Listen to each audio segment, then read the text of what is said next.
The Secrets of Star Wars is brought to you by the Star Quest Production Network and is made possible by our many generous patrons. If you'd like to support the podcast, please visit sqpn.com/give. Hi, this is Vanessa Marshall. I play Hera Syndulla on Star Wars Rebels, and you're listening to the Secrets of Star Wars podcast. May the Force be with you always. You're listening to The Secrets of Star Wars, episode 182. Hello there. It's a power that Jedi have that lets them control people and make things float. Impressive. Every word in that sentence was wrong. Help me, Obi-Wan Kenobi. You're my only hope.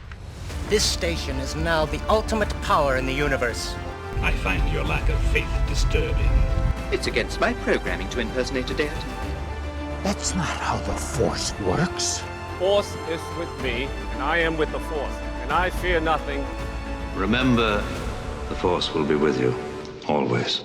Hi, I'm Robert King, and you're listening to The Secrets of Star Wars, where we look at the deeper themes and meanings found in the stories and characters in that galaxy far, far away. Or maybe we just make it up as we go. The world is made of Lego. Everything is chaos. There is no fourth wall. Anything could happen. That's right. We're talking about Lego Star Wars today. Joining me on the panel today are Kathryn Laffrey. Welcome, Kathryn. Hello. And Thomas Salerno. Good to have you, Thomas. Hey, Robert. Great to be here. So I think we've talked about Lego Star Wars animated series in the past. I think the Lego holiday specials. But in any case, if you don't know, Lego puts out animated miniseries or short films for Star Wars, just like they do for the other franchises that they partner with. There are several of them. Today, we're going to talk about Droid Tales. It's a 5-part series that originally aired in 2015 as part of the run-up to The Force Awakens. There is a plot about R2-D2 being abducted from the celebrations on Endor at the end of Return of the Jedi.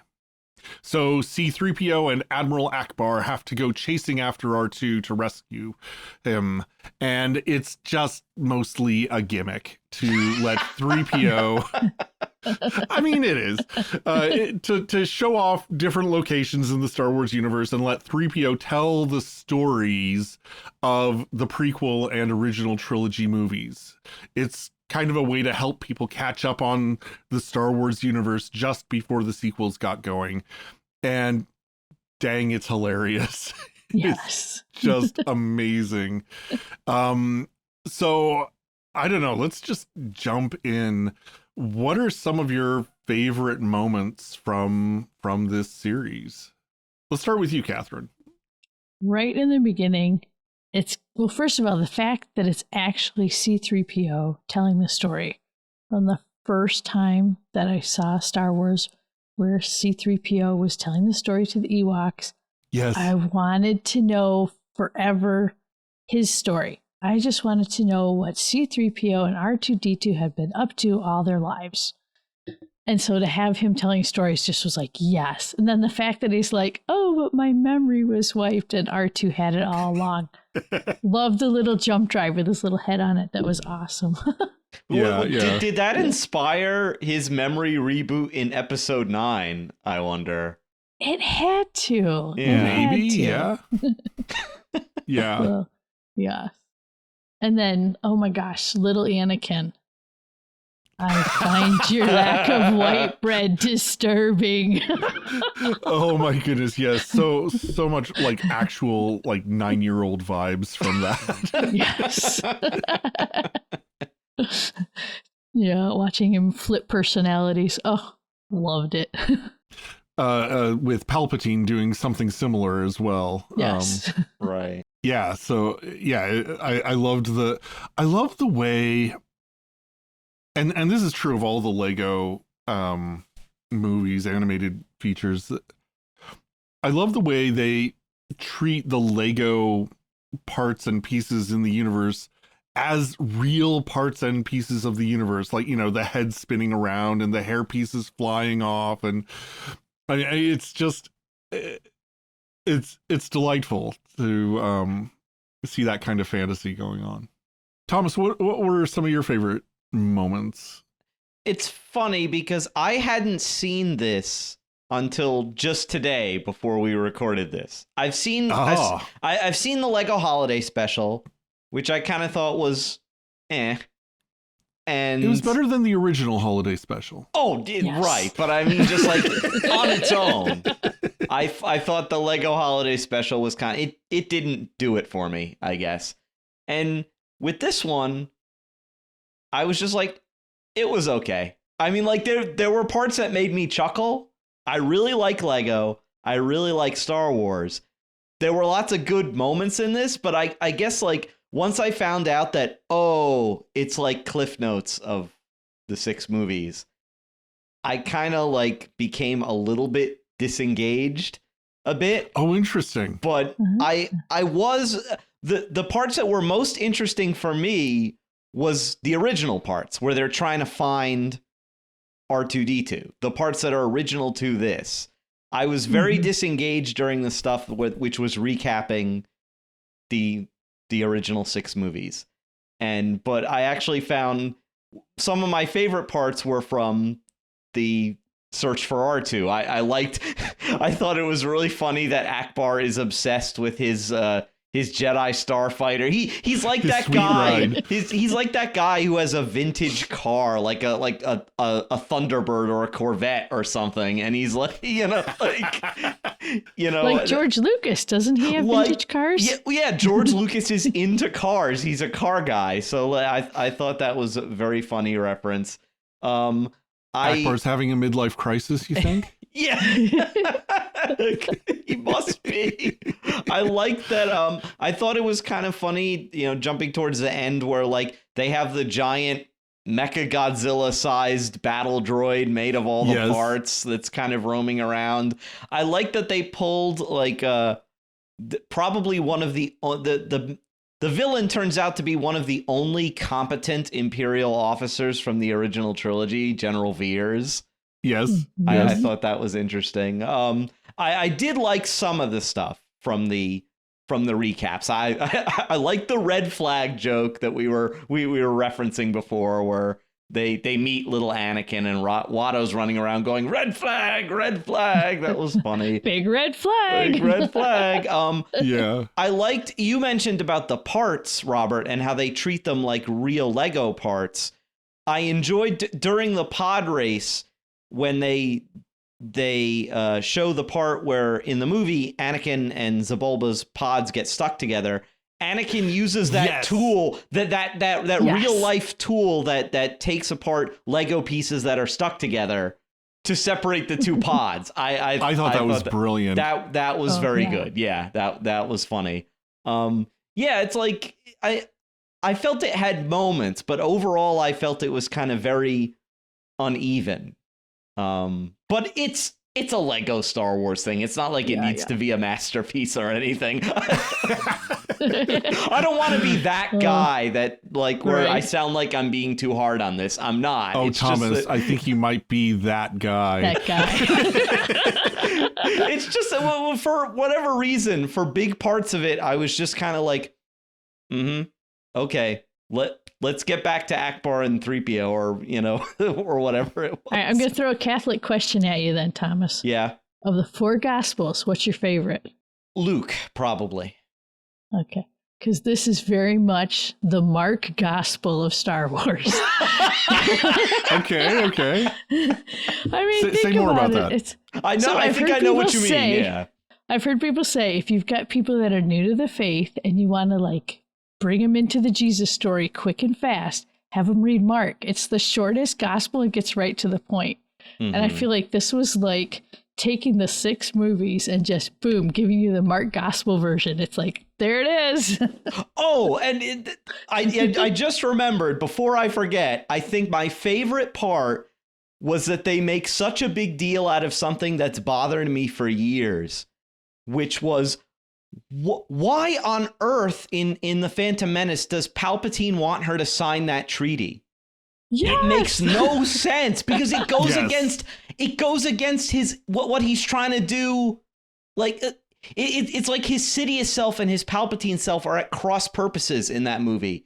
And they're even though they're the same guy, they're doing things that are at cross purposes to each other. And I love how everyone is always asking him, why do you want her to sign the treaty again? And he's just like, shut up, forget it. Like, I was finally, I've never heard anybody else mention that before in something Star Wars related. I'm like, finally they bring it up. Yeah. That was good. I loved all the different ways that they just poked fun at Star Wars. And I think for that reason, I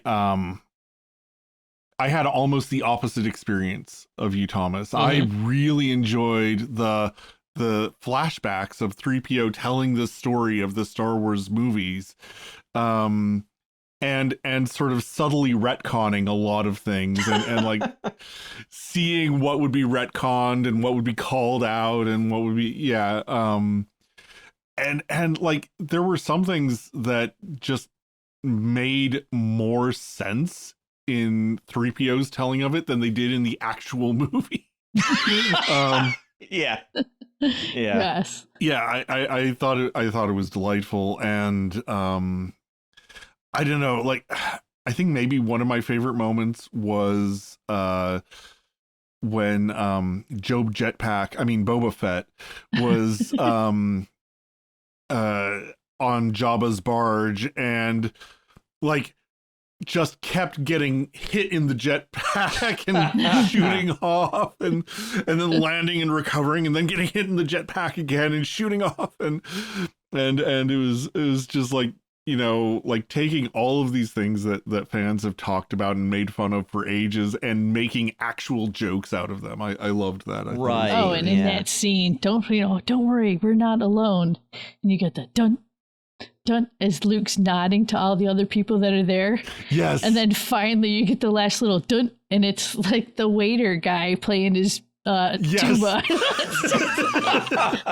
Which was fantastic. Yeah. Oh, and that waiter, oh my gosh, I loved him as the best throw-in character who wasn't really there. It just worked out so perfectly on Cloud City. You got Darth Vader waiting to spring his trap, and would you like a beverage, sir? You're throwing off my timing. This is not really the appropriate place to reveal myself, but it's the only room that was available.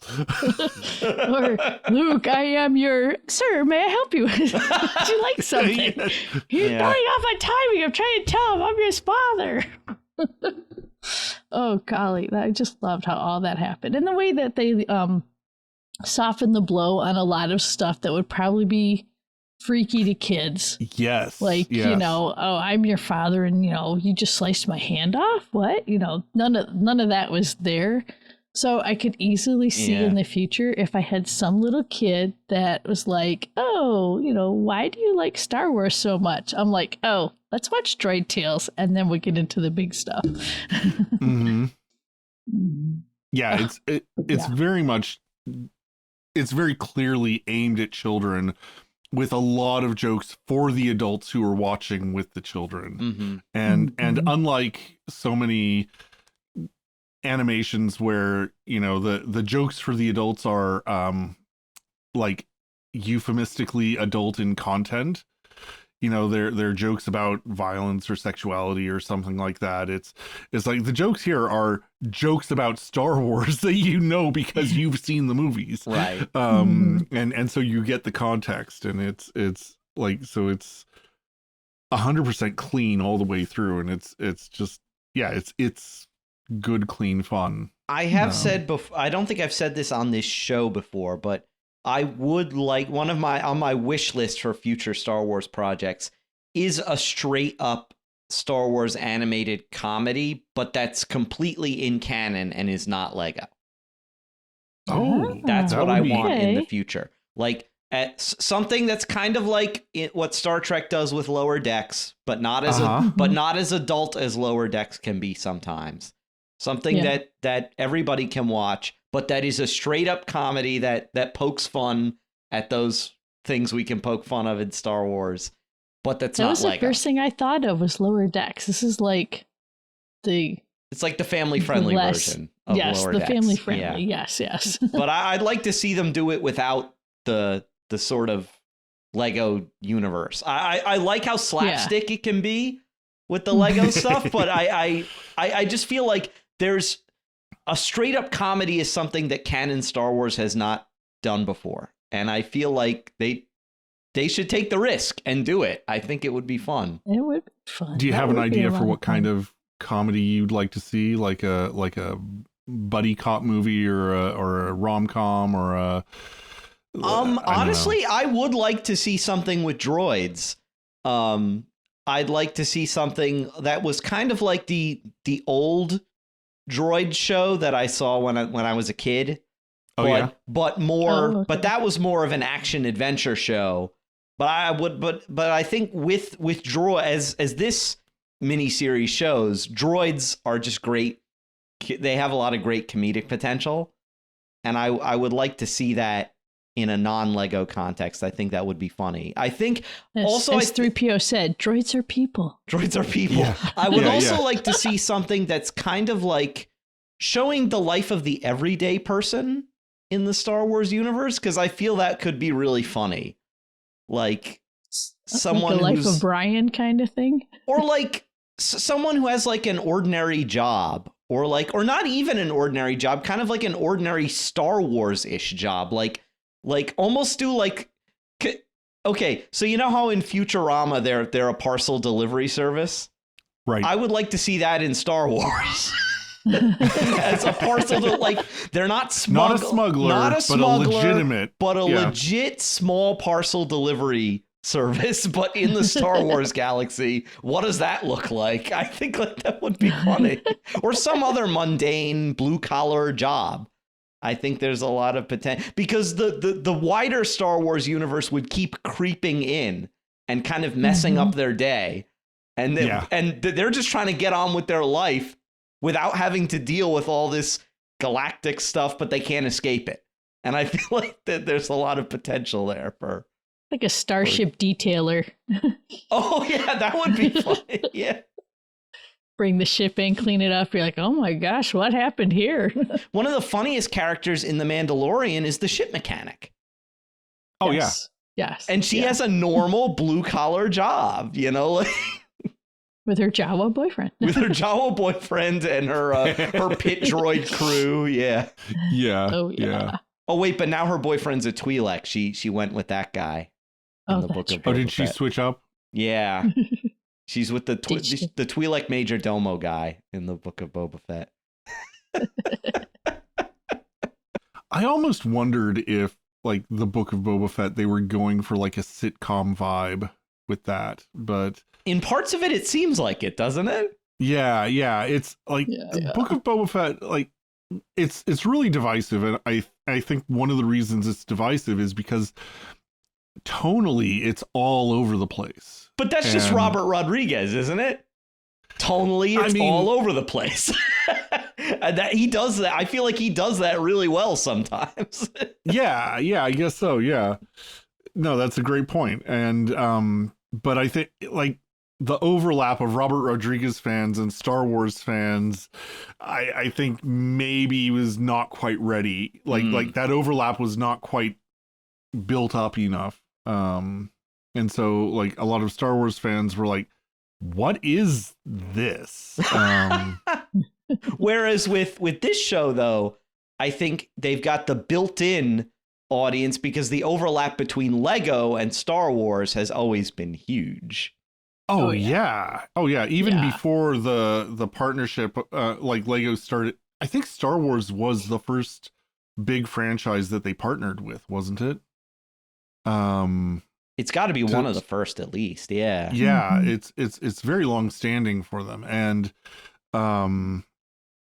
yeah. But even before the official Star Wars Lego kits were coming out, that's what I was doing with my Legos, was building Star Wars stuff. Well, this took me back. I mean, I didn't have Legos as a kid, but we had the little people. The should boys we call had the CPS Legos. on your parents for not giving it? No.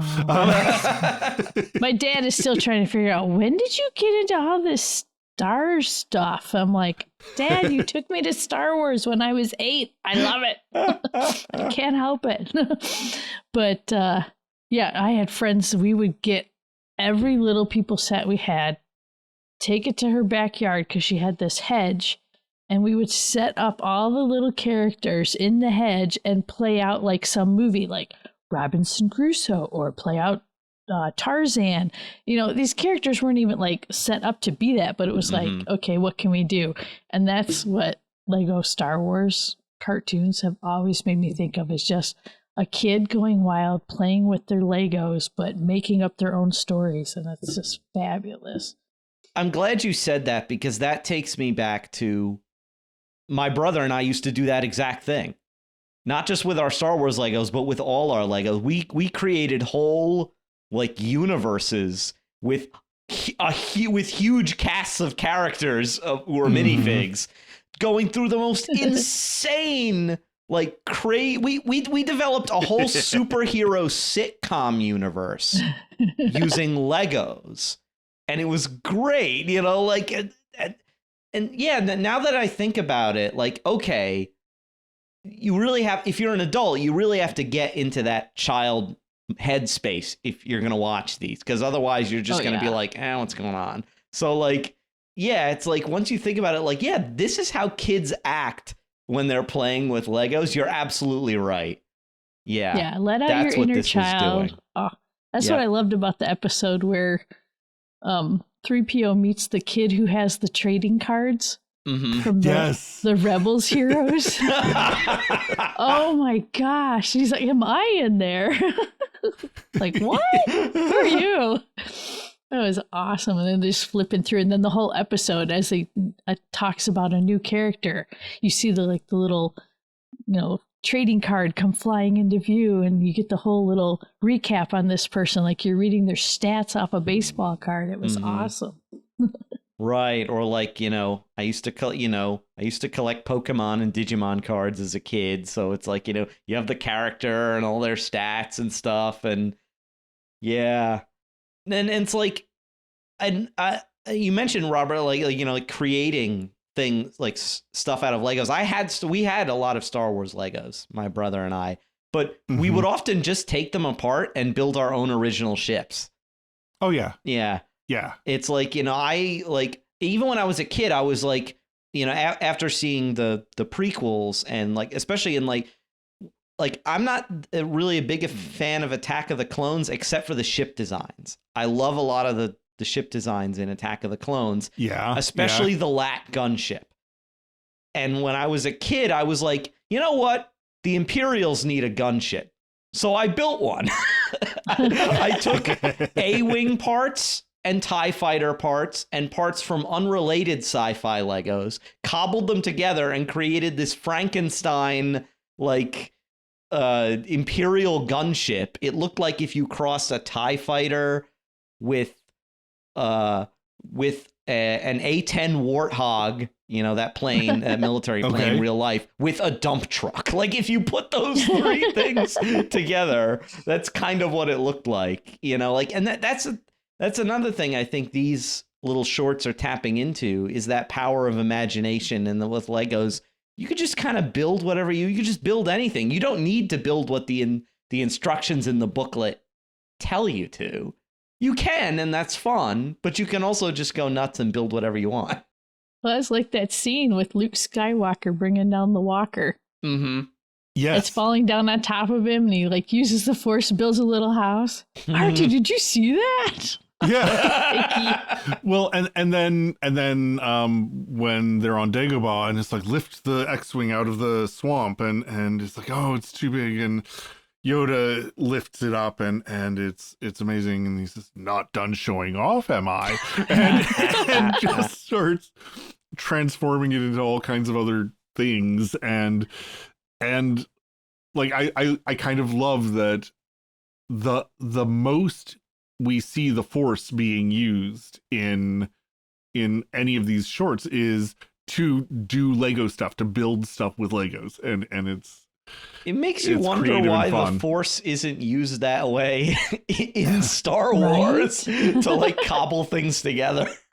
I mean, at least I don't know how canonical it is that, but there are lots of lots of fan art of Jedi assembling their lightsabers, and they're doing it with the Force. They're levitating all the pieces and sort of manipulating them and bringing them together with the Force. What we actually see in like in the Ahsoka series, when we saw Ezra building his new lightsaber, it was all very hands-on with screwdrivers and things. But yeah, I don't know. What this show was bringing me back to also was playing Lego Star Wars 3 on the DS, which my brother and I played the heck out of that game. And I think it was just the prequel movies, so most of the enemies were battle droids. And I just remember, like, when you would play as Jar Jar, he has no weapon, okay? So he basically just runs at the battle droids, waving his arms, going, blah, blah, blah, blah, and the battle droids fly apart.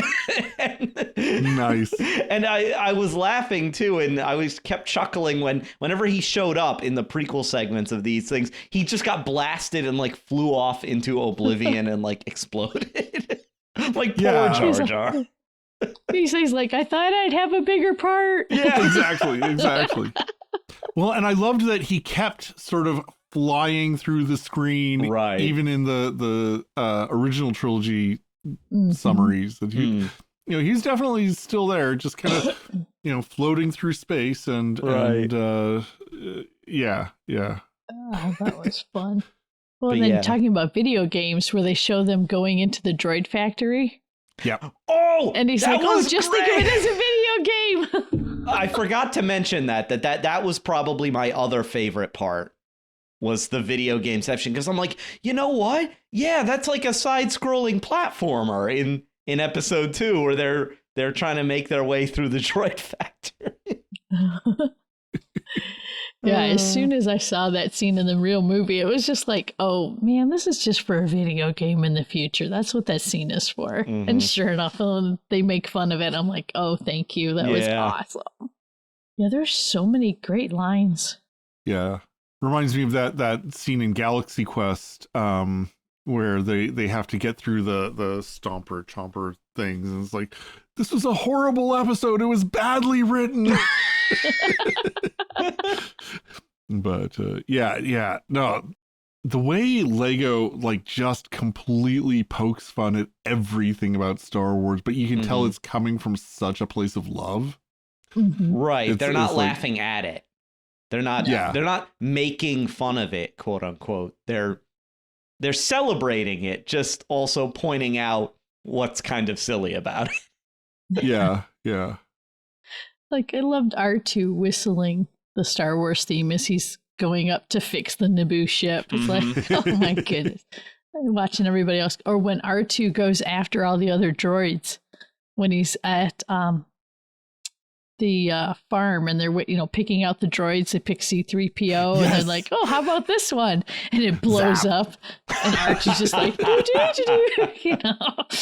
what about that one? Zap. It's just like, oh gosh, that was hilarious. I mean, totally goes against what we were told that, R5 gave up his spot, malfunctioned on purpose, but it was just so funny. I loved it. One of the things I really did love about it was the way it, for me anyway, actually developed 3PO as a character. And I don't know about you guys, but 3PO has maybe been my least favorite Star Wars character until this point. He's been like sort of, playing kind of the straight man comic relief with R2, and it's like, okay, yeah, he's silly and fun, I guess, but like I don't think I would have missed him. But seeing him as the storyteller and seeing how telling the story is how he connects with other beings, and you get an insight into his devotion to and care for R2 and the depth of that friendship, and I just loved the 3PO that I got to know through this. It's funny because I've always loved 3PO, and I think that I guess if you had asked me, like, I wouldn't.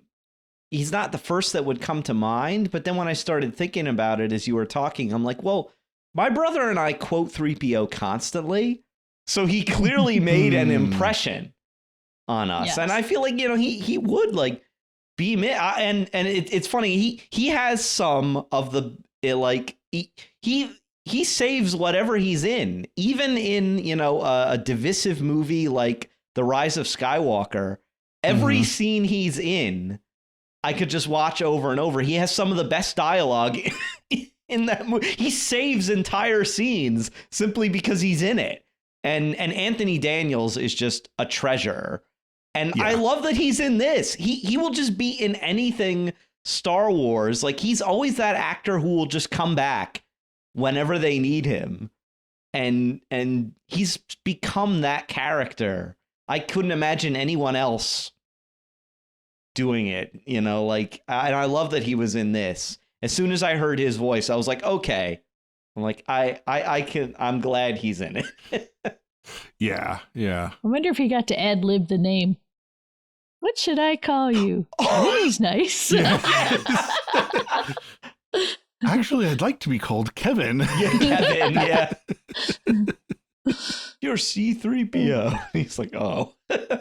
Oh, okay. That's nice too. I mean, how he always turns everything positive. Like, he'll go running after a droid that'll like grunt and, yell at him.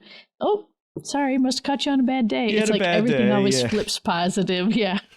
And I think it didn't really, I'm not sure it came across in these shorts, but I always like how that's kind of the opposite of the way he is in some of the films where he's like the eternal pessimist, like, we're doomed, like, we'll be sent to the spice mines of Kessel, smashed into who knows what, I'm melting. This is all your fault. Like, the 3PO he can be actually kind of mean. Like, what does he say? Like, you'll be malfunctioning within a day, you nearsighted scrap pile, like, or that when he finally wanders off into the desert and he's lost and he's like, R2 tricked me into coming this way. And I'm like, what?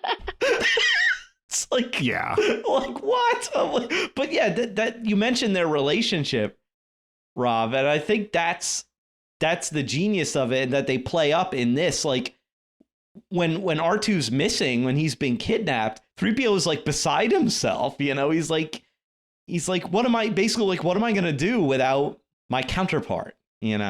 Yeah, and he didn't turn on him until the very end when he thought, R2 was just saving himself and ditching them. Mm-hmm. Go ahead, 3PO, R2's like telling him, tell your story, just so everyone's distracted so he can get away. Right. And he's like, you abandoned us. I was like, and I love how he had, Lando ended up taking over the storytelling at that point in time.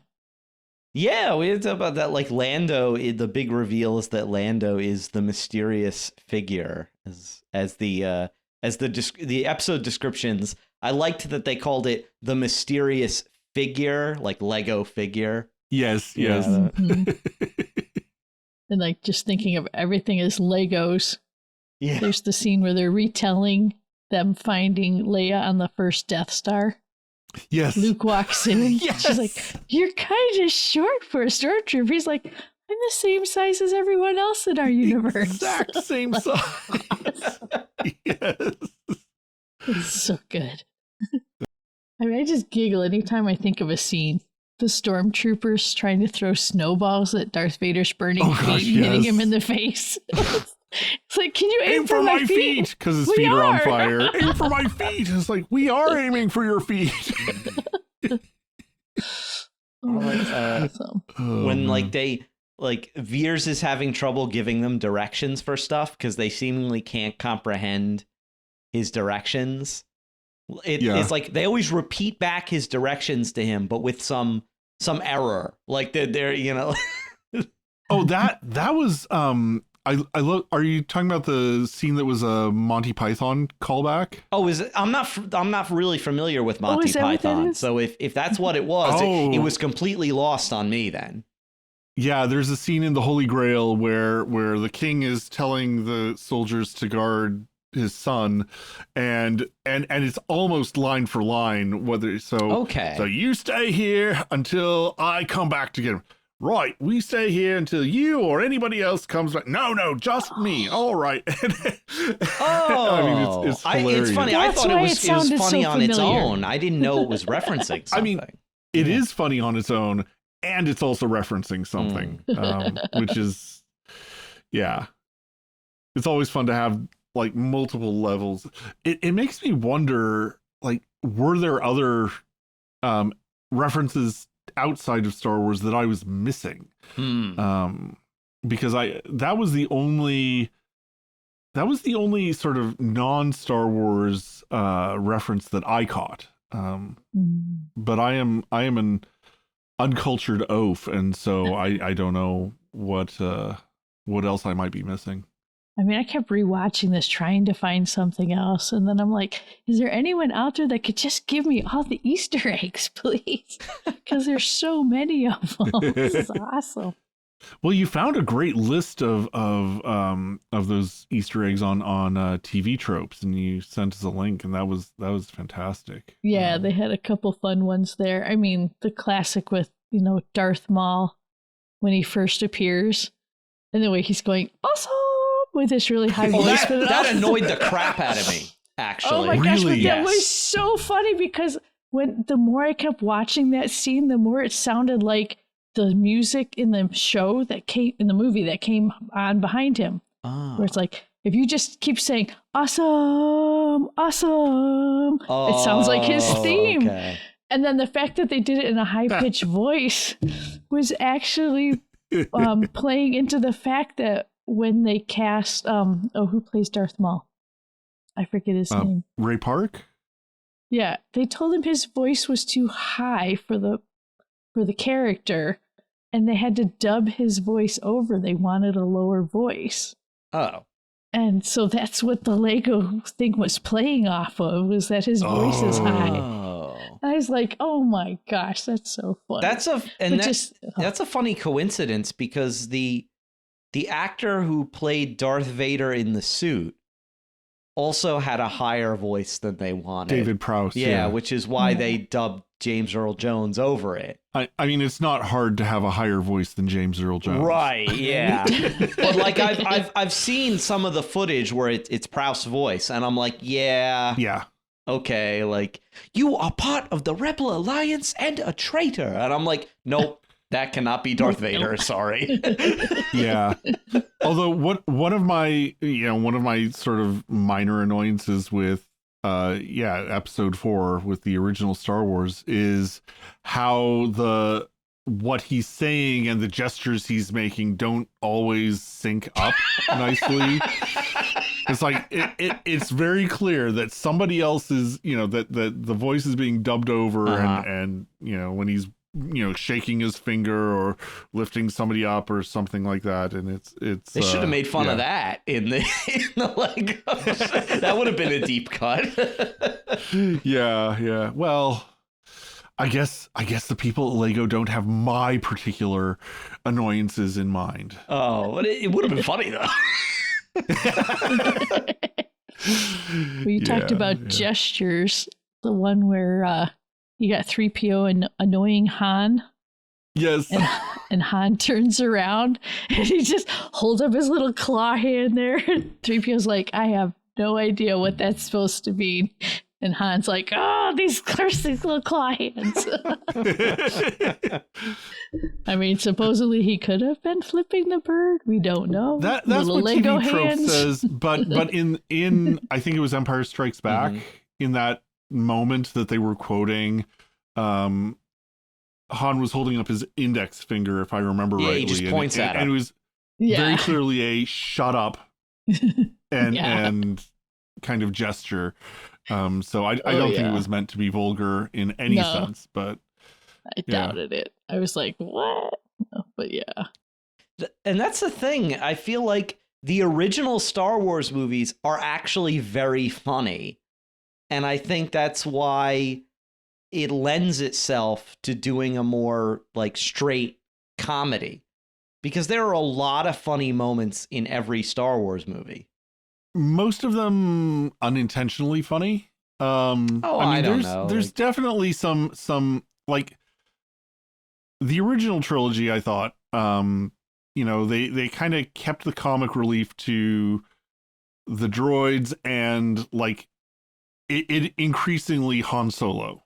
They realized that Harrison Ford just had a great sort of dry delivery. Mm-hmm. Well, I guess I mean like the character banter. I always like that in the original trilogy. I feel like there's a lot of good one-liners. Yes. Like the banter between Leia and Han in this was hilarious. Mm-hmm. Yes. When it's like they're going back and forth at each other, just yelling it up. And then 3PO's like, oh dear. And then next thing you know, you're like little hearts all around them. Yes. And then just the extension of the, I love you, I know scene. Yes. I know you know. I know you know I know. Vader's like dropping faster. And then when Luke comes into to battle Vader, and it's like, you are not a Jedi yet. I know. It's like, not this again. Oh man. Yeah, the dialogue was just really sharply written. I loved. Yeah. Yeah, I laughed out loud so many times watching. And then the call out to the fact that there aren't a lot of women in the first 3 movies. Yes. He's like, you're how did Yoda do it? Where he's like talking about you have Leia a being sister, Leia. Leia. You are wise in the Force. It's like, no, she's just the only woman I've ever met. What does Yoda say? We should have more women in this show or something. Yeah, we'll do that better next time. But did they really? No. There's an argument. I mean, yeah, they and that's the sad thing, because Leia and Padme, and for that matter Rey, are characters with so much potential. Mm-hmm. And Leia in the original Star Wars was pretty good, but she kind of kept getting less and less of a role in the scripts. Mm-hmm. And yeah, I missed potential. Maybe in the future. Here's hoping. Well, I mean, that's why, I remember when we started to review Ahsoka, we were getting feedback where it's like, oh, this show is very female dominated. And I'm like, well, yeah. I'm like, we've had, male dominated Star Wars for so long. It's nice for a change to see like where a lot of the cast is stronger female characters, and they're interacting and they're doing cool stuff. And I'm like, yeah, that's fresh. That's new. It's great. I don't know why you're complaining. It's like, yeah. Yeah, and there's been sort of this lip service to strong female characters throughout the movies, but it never really showed up in the writing the way it did in the Ahsoka series. And that's the thing. Like I saw the other day, and I wish I could attribute this to somebody, but I think it was a fellow writer who I saw saying that like people always make the mistake that strong female character means she beats up everybody or shoots people or stuff like that. No, strong female character means she's well written. That's what that means. She's a strong character. She's a strong character who is a woman, right? That she's well written. She doesn't have to go around and be like action hero guy. She's she just needs to be well written and not an afterthought. And yeah, I liked though. Speaking of Leia, I liked when 3PO was like, I'm sure you want to hear about your parents' wedding, and she's like, Clone Wars. Yes. Yeah. That was great. He just assumes. He's like, you're a girl, you'll want to hear about the wedding. I took that more as, it's your parents' wedding. You'll want to hear about that. But okay.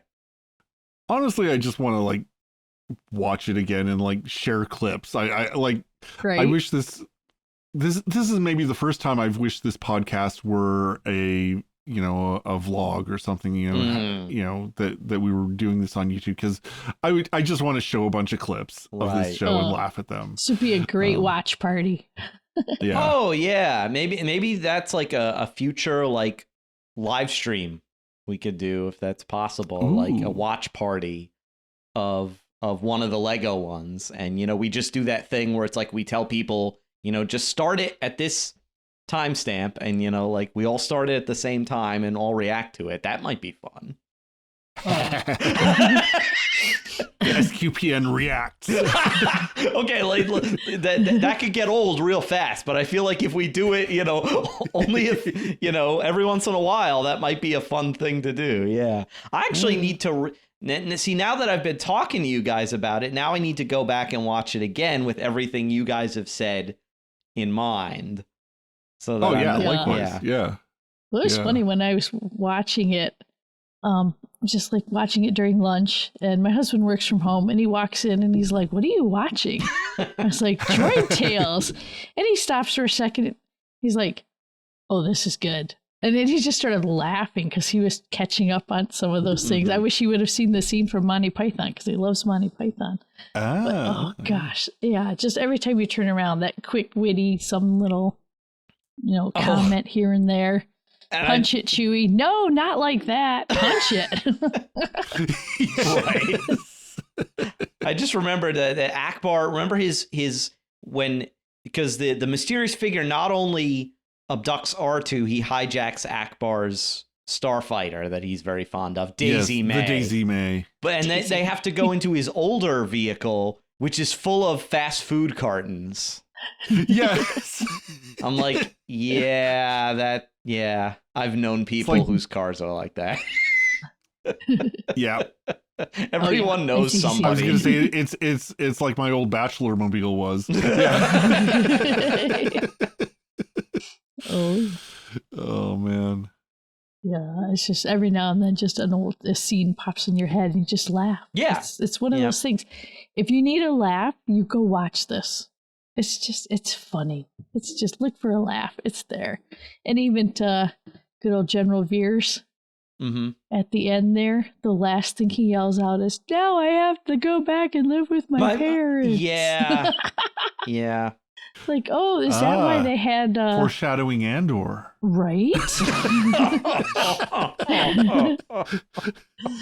There's a lot of foreshadowing in this one. Yeah. Oh, and like, why did I miss this? Why is when 3PO's with Chewie and Nia Nunb, why is Nia Nunb wearing a Hawaiian shirt? Did I miss something? I don't think it was explicit, but I definitely got the impression that Chewie and Nia Nunb were going to Tatooine for a beach vacation. Oh, okay. There was like a surfboard in the back. And things like. Yeah. So I just got the sense that they were going on vacation together. Mm-hmm. Yeah, the war was over. Time for vacation. Yeah. And then what does 3PO do? Throw him right back into a bunch of chaos. Mm-hmm. Yeah. Good job, 3PO. I love how they're all back on Endor. And it's like, weren't we just here? They're having a party again. I mean, we were talking about just how silly and outrageous and a lot of fourth wall breaking it is, but it definitely has, a strong heart to it as well, and that heart being the friendship between 3PO and R2, and that 3PO is really willing to do whatever it takes to save his friend. And there are a lot of lines throughout that kind of show that this is the morality that's informing the whole show. You mentioned earlier, droids are people, and that's when 3PO and Akbar are talking about what to do next, and Akbar is going off about his sweet Daisy May, and 3PO says, a ship is a machine, a droid is a person. And when 3PO is trying to convince all the other droids in the cantina, and you know, it's like, sometimes getting involved is the right thing to do. The Empire might still be in power if R2 hadn't gotten involved. And that sense that, you know, we have to bring it into action. And even oh gosh, I'm not going to get the quote exactly right.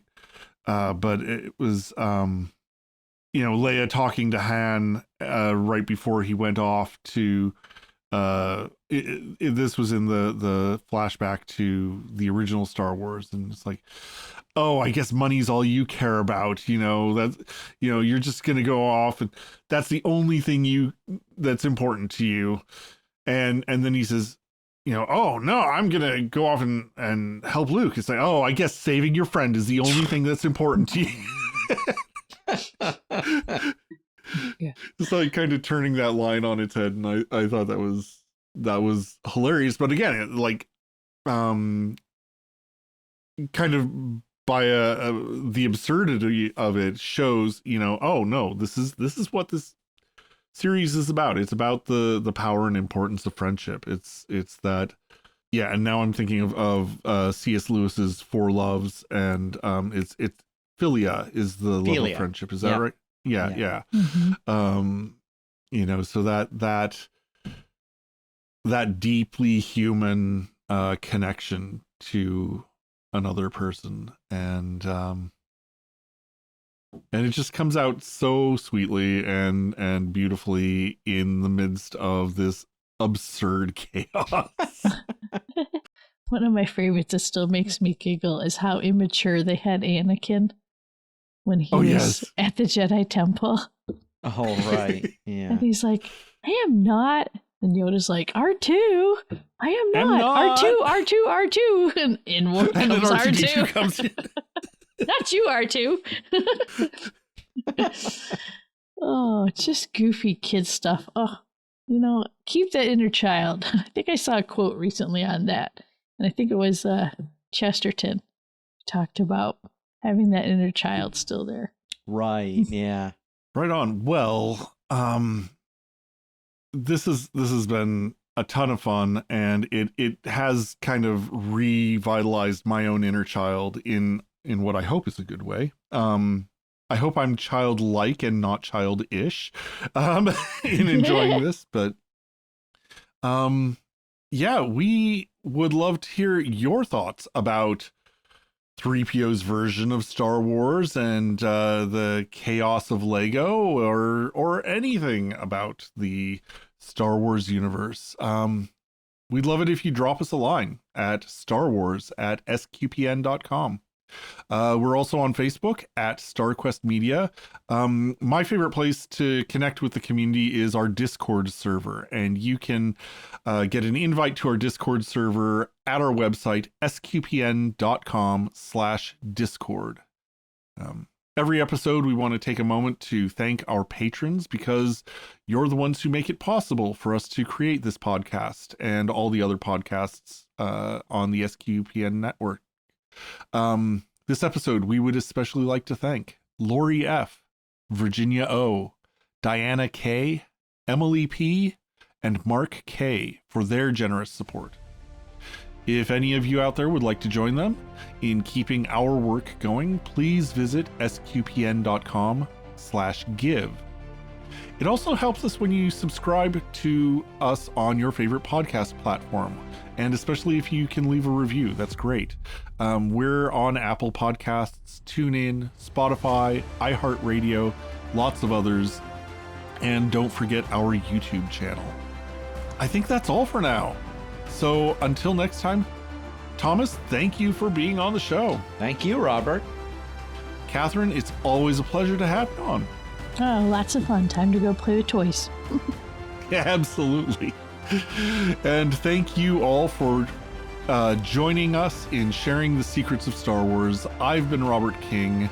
Thank you for listening to the Secrets of Star Wars on StarQuest. Here's another show on the Star Quest Network you're sure to enjoy, The Secrets of Middle-earth. Find it wherever you can find podcasts or at sqpn.com/Middle-earth.